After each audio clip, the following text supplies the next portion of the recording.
ರೇಣುಕಾಸ್ವಾಮಿ ಕೊಲೆ ಕೇಸ್ನಲ್ಲಿ ಜೈಲು ಪಾಲಾಗಿರುವ ನಟ ದರ್ಶನ್ ಜಾಮೀನು ಅರ್ಜಿ ವಿಚಾರಣೆ ಇಂದು ನಡೆಯಲಿದೆ. ಇವತ್ತಾದ್ರೂ ಬೇಲ್ ಸಿಗುತ್ತಾ ಅನ್ನೋ ಟೆನ್ಷನ್ ದರ್ಶನ್ ಮತ್ತು ಅವರ ಅಭಿಮಾನಿಗಳದ್ದಾಗಿದೆ. ಈಗಾಗಲೇ ದರ್ಶನ್ ಜಾಮೀನು ಅರ್ಜಿ ವಿಚಾರಣೆ 3 ಬಾರಿ ಮುಂದೂಡಿಕೆ ಆಗಿದೆ. ಬೆನ್ನು ನೋವು, ಸರ್ಜರಿ, ಹೆಲ್ತ್ ಗ್ರೌಂಡ್ಸ್ ಮುಂದಿಟ್ಟು ದರ್ಶನ್ ಪರ ವಕೀಲರು ಬೇಲ್ಗಾಗಿ ಮನವಿಯನ್ನ ಮಾಡಲಿದ್ದಾರೆ.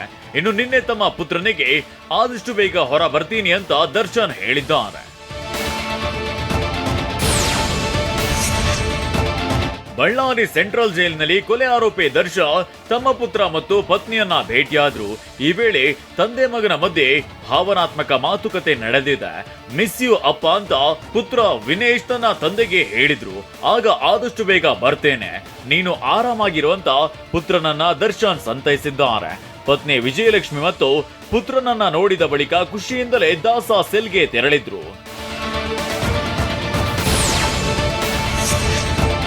ಮೈಸೂರು ದಸರಾ ವಿಶೇಷತೆಗಳಲ್ಲಿ ಒಂದಾದ ಫಲಪುಷ್ಪ ಪ್ರದರ್ಶನ ನೋಡುಗರನ್ನ ತನ್ನತ್ತ ಕೈಬೀಸಿ ಕರೆಯುತ್ತಿದೆ.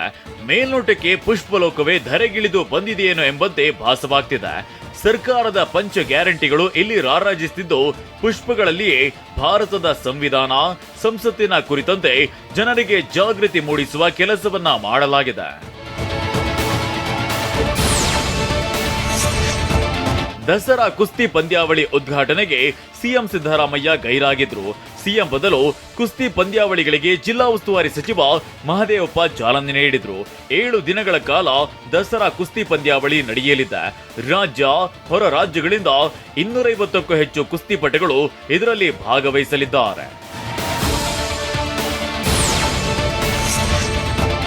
ವಿಶ್ವವಿಖ್ಯಾತ ಮೈಸೂರು ದಸರಾ ಮಹೋತ್ಸವದಲ್ಲಿ ವಿದ್ಯುತ್ ದೀಪಾಲಂಕಾರವನ್ನ ಡಿಸಿಎಂ ಡಿಕೆ ಶಿವಕುಮಾರ್ ಉದ್ಘಾಟಿಸಿದ್ರು. ಮೈಸೂರು ಜಿಲ್ಲಾ ಉಸ್ತುವಾರಿ ಸಚಿವ ಎಚ್.ಸಿ. ಮಹದೇವಪ್ಪ ಕಾರ್ಯಕ್ರಮದಲ್ಲಿ ಉಪಸ್ಥಿತರಿದ್ದರು. ವಿದ್ಯುತ್ ದೀಪಗಳಿಂದ ಸಾಂಸ್ಕೃತಿಕ ನಗರಿ ಮೈಸೂರು ಜಗಮಗಿಸಲಿದೆ.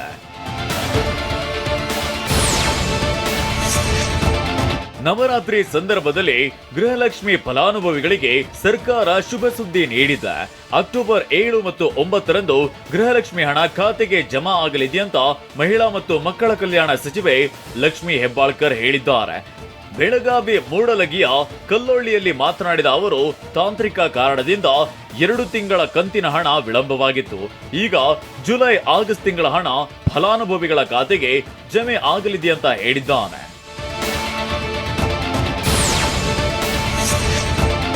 ನಾಗಸಂದ್ರದಿಂದ ಮಾದವಾರದವರೆಗಿನ ವಿಸ್ತರಿತ ಹಸಿರು ಮಾರ್ಗವನ್ನ ರೈಲ್ವೆ ಸುರಕ್ಷತಾ ಆಯುಕ್ತರು ಯಶಸ್ವಿಯಾಗಿ ಪರಿಶೀಲನೆ ನಡೆಸಿದ್ದಾರೆ. ಈ ಮೆಟ್ರೋ ರೈಲು ಮಾರ್ಗದ ಬಗ್ಗೆ ಭಾರಿ ನಿರೀಕ್ಷೆಯಿಂದಲೇ ಪ್ರಯಾಣಿಕರು ಎದುರು ನೋಡುತ್ತಿದ್ದಾರೆ. ಈ ಕಾರ್ಯಕ್ರಮ ಉದ್ಘಾಟನೆ ನಂತರ ಡಿಸಿಎಂ ಡಿಕೆ ಸಂಸ್ಕೃತದ ಶ್ಲೋಕ ಹೇಳಿ ಗಮನ ಸೆಳೆದಿದ್ದಾರೆ.